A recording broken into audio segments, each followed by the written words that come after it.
ఉన్న బంగారాన్ని విడిపించి ఆ రోజు ఆన్లైన్ రేటుకే మేము కొంటాం. Sharma gold company.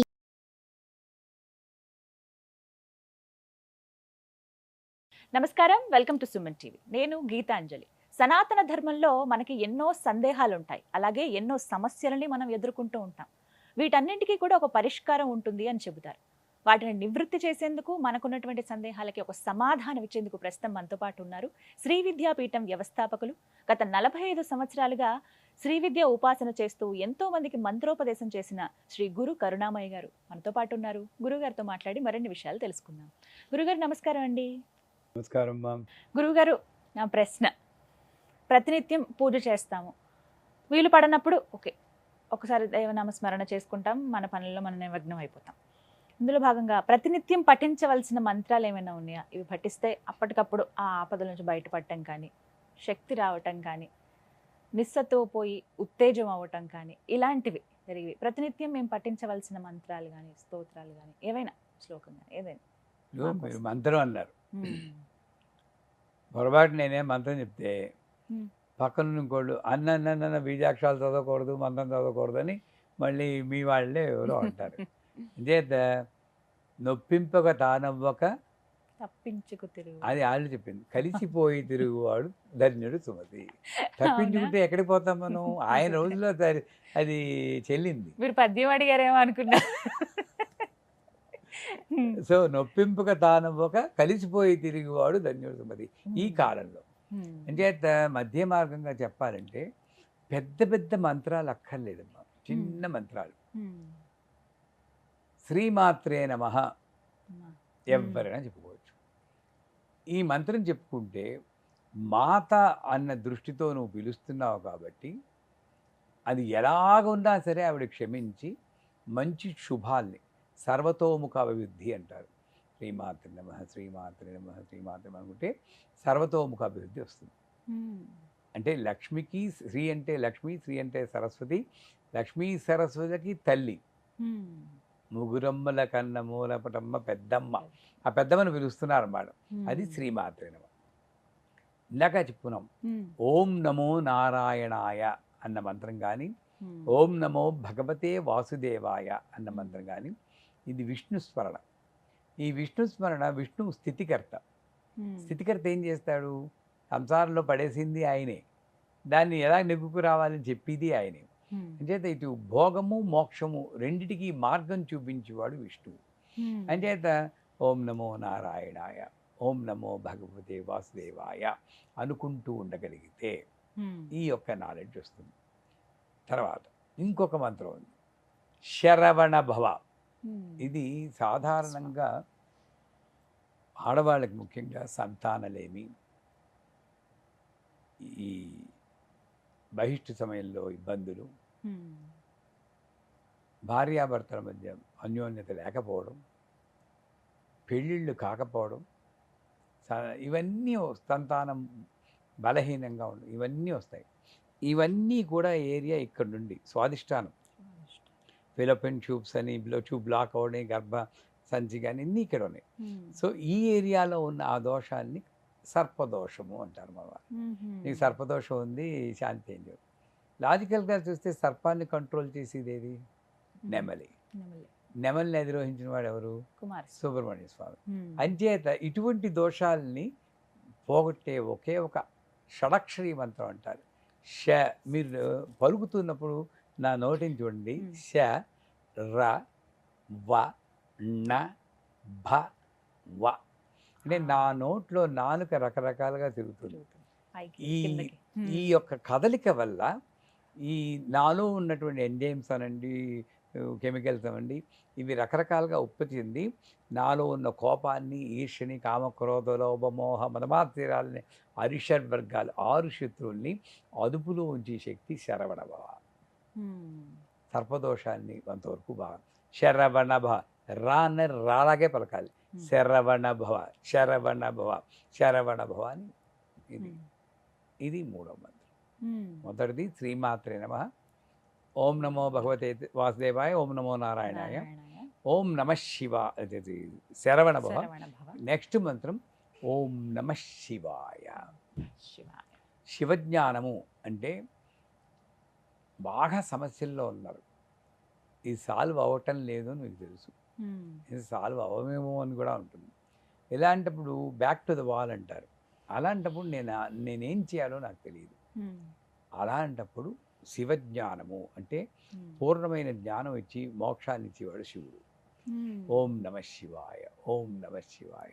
దానికి కూడా వీళ్ళు దీక్ష ఉండాలంటారు. అది నేను వాదించదలుచుకోలేదు. ఉమ్, ఆ ఓం నమ శివాయ మంత్రం మీరు పఠిస్తూ ఉంటే ఆ శివుడు ఇక్కడ ఉంటాడు ఆజ్ఞా దగ్గర. అక్కడ వర్తమానంలో ఉండి స్థితిని కలిగిస్తారు. ఉమ్, భూతానికి వెళ్ళి ఏడవడం కానీ భవిష్యత్తును ఊహించి ఫ్రస్ట్రేట్ అవ్వడం కానీ లేకుండా వర్తమానంలో శాంతినిచ్చేవాడు శివుడు. ఉమ్, ఇంకా చివరిగా యాక్చువల్గా ఈయన పేరు ముందు చెప్పాలి, ఆయన కోపం వస్తుందేమో అని అంటారు కూడా వీళ్ళు. గణపతి. విఘ్నేశ్వర్. ఉమ్, అన్ని పనులు విఘ్నాలు చాగిపోతుంటే ఉమ్, గం గణపతయే నమః. గణపతి. పూర్తిగా చెప్పాలంటే ఓం శ్రీం హ్రీం క్లీం గ్లౌం గం గణపతి సర్వధర్మే స్వామి స్వాహ, దీనికి దీక్ష ఉండాలి. ఉమ్, బట్ గం గణపతి నమకి దీక్ష దీక్ష అక్కర్లేదు. అవసరం లేదంటారు. నాకు అమెరికాలో ఒక సమస్య ఇచ్చాడు. ఉమ్, అష్టావధానం శతావధానంలో అవధానాలకు ఇస్తూ ఉంటారు కదా, గరికపాటి వారికి వాళ్ళకి. ఉమ్, నాకు అవేం తెలియవు. నాకు ఇచ్చిన సమస్య ఏమంటే ఒక 40 మంది అమెరికన్లకి భగవంతుడు అన్న పేరు లేకుండా శ్రీవిద్యను నేర్పించాడు. ఉమ్. ఎలా అంటారు? భగవత్ శబ్దం రాకూడదు, శ్రీవిద్యను నేర్పించాలి. ఆ, అమ్మా అని తెలుసుకుని మొదలెట్టాం. మంత్రం రాకూడదు, మంత్రం అన్న పదం రాకూడదు, భగవత్ అన్న పదం రాకూడదు. ఆ, సో ఇదే ఫస్ట్ మొదలెట్టేది గమ్మే.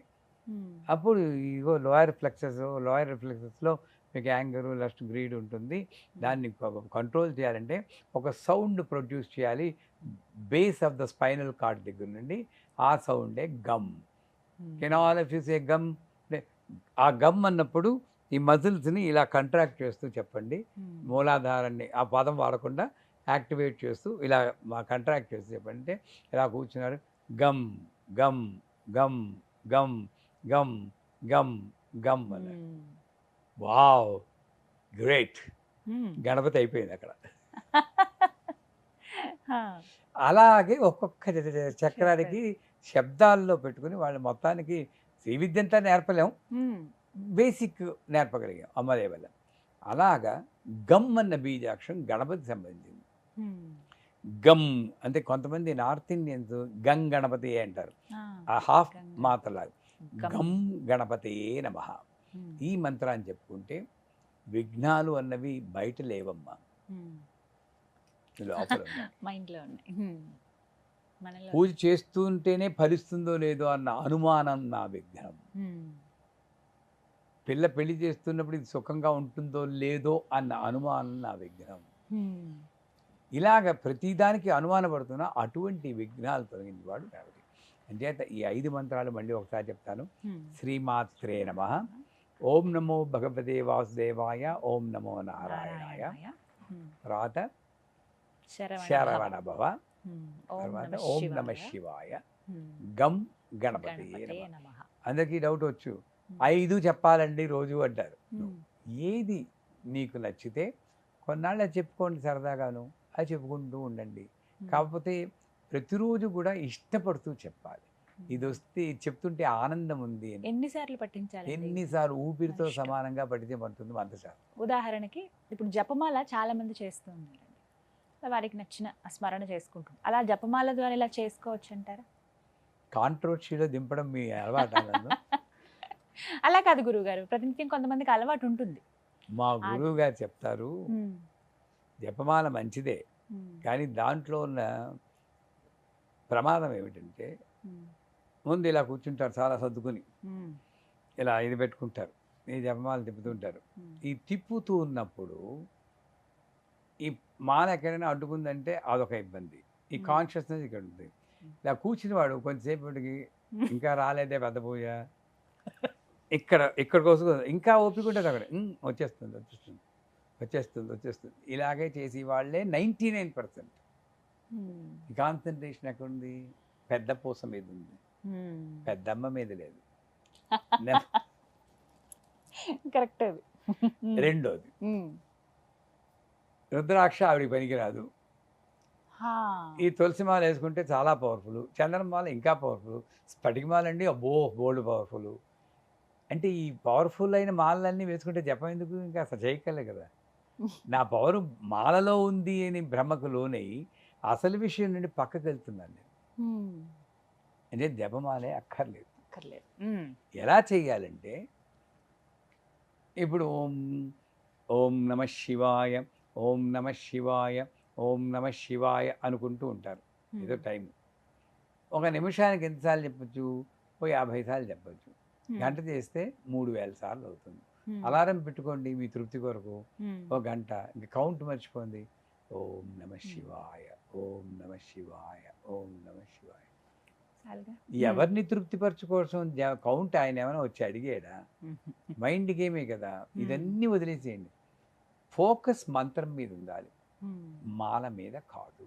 ఆ రకంగా చెప్తుంటే చక్కగా ఎప్పుడైనా చేయొచ్చు ఈ మంత్రాలు. అన్నం తిన్నాక చేయొచ్చు, కారులో వెళ్తూ చేయొచ్చు, ఆఫీసులో కూర్చుని చేయొచ్చు, ప్యాంట్ వేసుకుని చేయొచ్చు, పంచె కట్టుకుని చేయొచ్చు, ఏమీ కండిషన్ లేవు. ఆ తప్పులన్నీ నా మీద వేసేయండి కావలిస్తే. నేను అమ్మవారికి చెప్పుకుంటాను. ధైర్యం ఉండాలి. నీ నామం చెప్పుకుంటున్నప్పుడు నా దృష్టి ప్యాంటు మీద వాటి మీద లేదమ్మా. వీలున్నప్పుడు కట్టుకుంటాను నేను. ఉత్తప్పుడు జర్నీలో నేను టైం వేస్ట్ చేయదలుచుకోలేదు. ఆఫీస్కి వెళ్ళాలంటే ప్యాంట్ వేసుకోవాలి. ప్యాంట్ వేసుకున్నాను మంత్రం మానేస్తే ఆ టైం నా లైఫ్లో లేదు. అంటే అప్పుడు కూడా నేను చదువుతాను. శిక్షిస్తే శిక్షించుకో. ఆ ధైర్యంతో నువ్వు చదవగలిగితే ఈ 5 మంత్రాలు ఏ మంత్రం చెప్పినా సరే, జీవితాంతం ఒక్క మంత్రం చెప్పినా చాలు, ధరించబడుతుంది. చాలా చక్కగా వివరించారు గురుగారు. ధన్యవాదాలండి. సుమన్ టీవీలో మీ పర్సనల్ అండ్ బిజినెస్ ప్రమోషన్స్ కోసం కింది నెంబర్కి కాంటాక్ట్ చేయండి.